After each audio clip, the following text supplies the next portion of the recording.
keyakinan kita betapa Mekah Al-Mukarramah merupakan tempat yang amat sangat mustajabah untuk berdoa.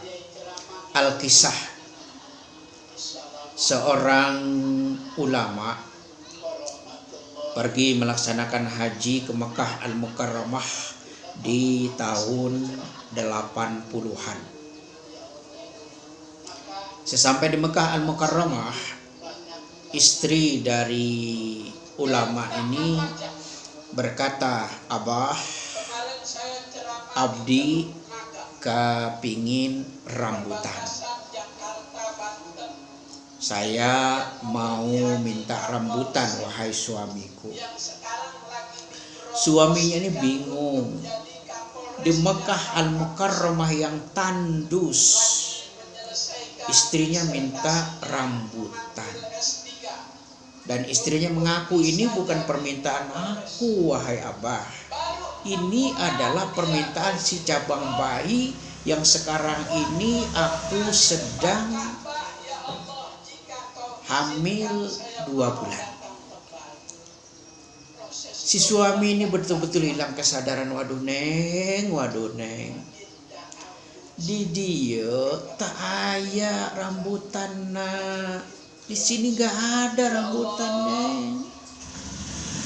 Di dia tanahnya atos. Di sini tanahnya keras, pasir semua. Gimana mau tumbuh rambutan? Watai onta nak loba. Tapi kalau seandainya tai onta, kotoran onta banyak di sini. Tapi yang namanya istri lagi ngidam itu bukan permintaan si isi, tapi permintaan si cabang bayi. Malamnya suaminya ini mikir, bagaimana ya? Kalau seandainya tidak dituruti anaknya, nanti akan lahir dalam keadaan cacat. Akan selalu keluar dari mulutnya itu air liur yang tidak berhenti-henti, yang orang sebut sekarang ini dengan ngeces. Akhirnya Ustadz ini teringat dengan sabda Rasulullah, al-hujjaj wal-ummar wafdullah, wa in da'au ujib, wa in sa'alu u'tu, wa in adfa udfi alaihi. Wah, ini hadis betul-betul mantap. Segala doa pasti diijabah. Segala permintaan pasti direalisasikan. Lalu dia sholat tahajud malam hari, kemudian berdoa, ya Allah ya Rabb, ya Allah ya Rabb, istriku minta rambutan ya Allah, tolong ya Allah beri aku petunjuk bagaimana cara mendapatkan rambutan. Malam pertama belum ada reaksi, malam kedua dicoba lagi, malam ketiga subhanallah.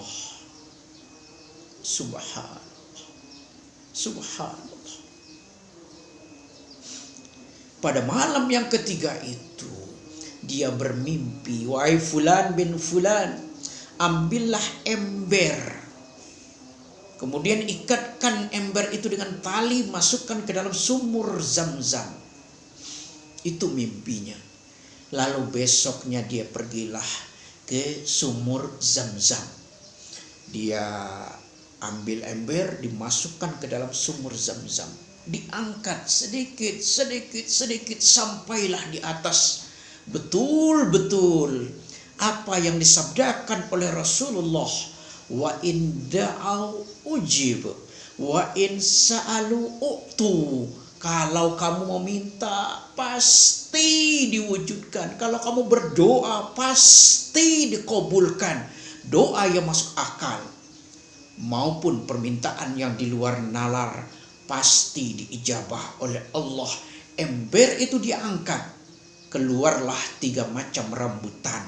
Rambutan Aceh, rambutan Bogor, rambutan Palembang. Subhanallah. Ini suatu pelajaran yang perlu kita jadikan sebagai motivasi untuk mau pergi ke Mekah Al-Mukarramah. Di Mekah Al-Mukarramah air Zam-Zam itu asli, tidak dicampur, tidak dioplos dengan air-air mineral yang lain, sehingga khasiatnya betul-betul mustajabah. Maka dari itu Anda perlu melihat video kami bagaimana itu orang muntah darah sembuh di Mekah karena minum air Zam-Zam, bagaimana itu orang yang patah kaki sembuh di Mekah Al-Mukarramah karena mengusapkan air Zam-Zam di kakinya. Ini yang perlu kita jadikan pelajaran betapa Mekah Al-Mukarramah adalah tempat yang mulia, tempat yang suci. Untuk itu niatkan, rencanakan agar kita bisa pergi ke Mekah Al-Mukarramah. Apalagi subhanallah, kalau seandainya kita sholat sekali saja di Masjidil Haram, pahalanya sama dengan kita sholat sebanyak 100.000 kali di Indonesia. Kita sholat di Masjid Nabawi, pahalanya sama dengan 1 juta kali kita sholat di Indonesia. Kita sholat di Masjidil Aqsa, pahalanya sama seperti kita sholat 500 kali di Indonesia. Subhanallah, pahala merupakan modal untuk masuk ke dalam surga. Pahala merupakan rumus agar kita betul-betul berada di dalam surga. Pahala adalah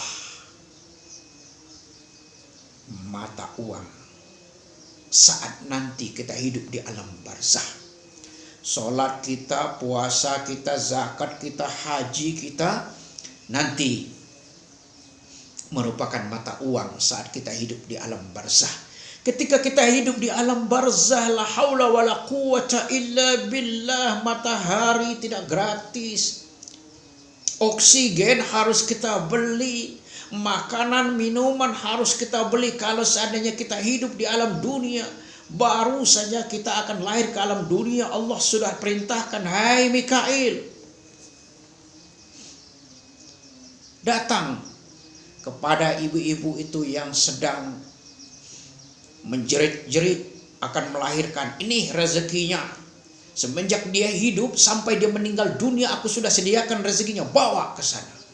Jadi di dunia ini kita sinar surya gratis, oksigen gratis, air gratis. Tapi nanti di alam barzah, di alam kubur kita tetap hidup.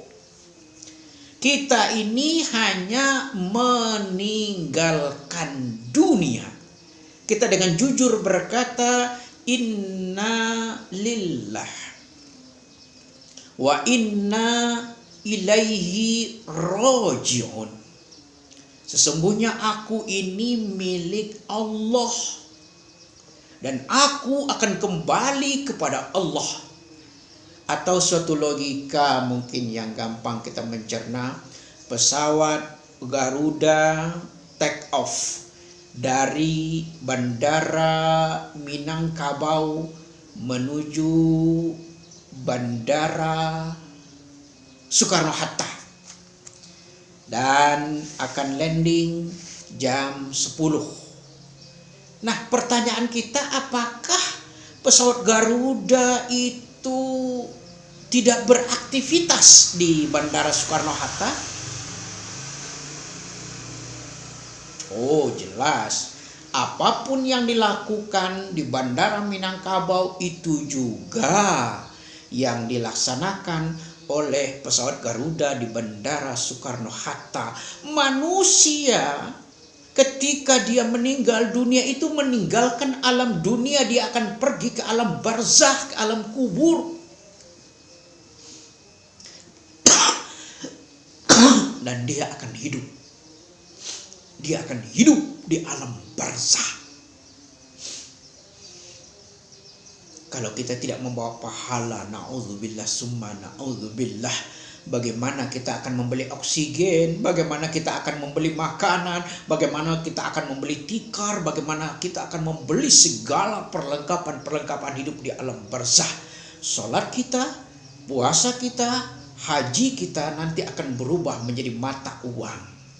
Kita membeli apa tergantung sekarang ini. Nanti ketika kita berbaris di alam padang mahsyar, matahari berada sejengkal di atas kepala kita. Kita perlu AC, kita perlu payung, kita perlu perlindungan. Saat itu kalau kita punya uang berupa pahala, maka kita bisa membeli payung, bisa membeli AC. Ketika kita nanti berada di atas Shiratal Mustaqim, yang sangat tajam. Kita perlu alas kaki, kita perlu sepatu, kita perlu jalan yang diperlebar. Semua itu yang akan bisa memperlebar adalah pahala yang kita laksanakan. Mudah-mudahan dengan kisah nyata ini, orang yang berdoa di Mekah segala doanya pasti diijabah oleh Allah. Bisa membawa inspirasi kepada kita. Mungkin kita punya problem sakit, berdoalah di Mekah. Mungkin kita punya problem ingin membeli tokoh, berdoalah di Mekah. Mungkin kita punya problem ingin kaya raya, berdoalah di Mekah. Semua pasti diijabah oleh Allah Subhanahu wa taala. Dan ini ada cerita sedikit para pemirsa. Cerita yang nyeleneh. Permintaan yang nyeleneh. Seorang anak muda mempunyai uang 22 juta ingin membangun ruko. Ingin membangun rumah kontrakan dengan harga 2 miliar. Tapi ketika dia berdoa diijabah oleh Allah. Insya Allah kisah ini akan kita angkat ke channel YouTube Yatim kita. Mudah-mudahan channel YouTube Yatim TV ini mendapatkan pemirsa di hati masyarakat. Dan kami berharap tolong ditekan subscribe. Subscribe itu tidak mengurang koto, tapi itu hanya sekedar syarat di YouTube agar channel itu bisa selalu eksis, agar channel itu bisa selalu mendapatkan income. Demikian atas perhatiannya burung cendrawasih, burung irian, terima kasih atas segala perhatian.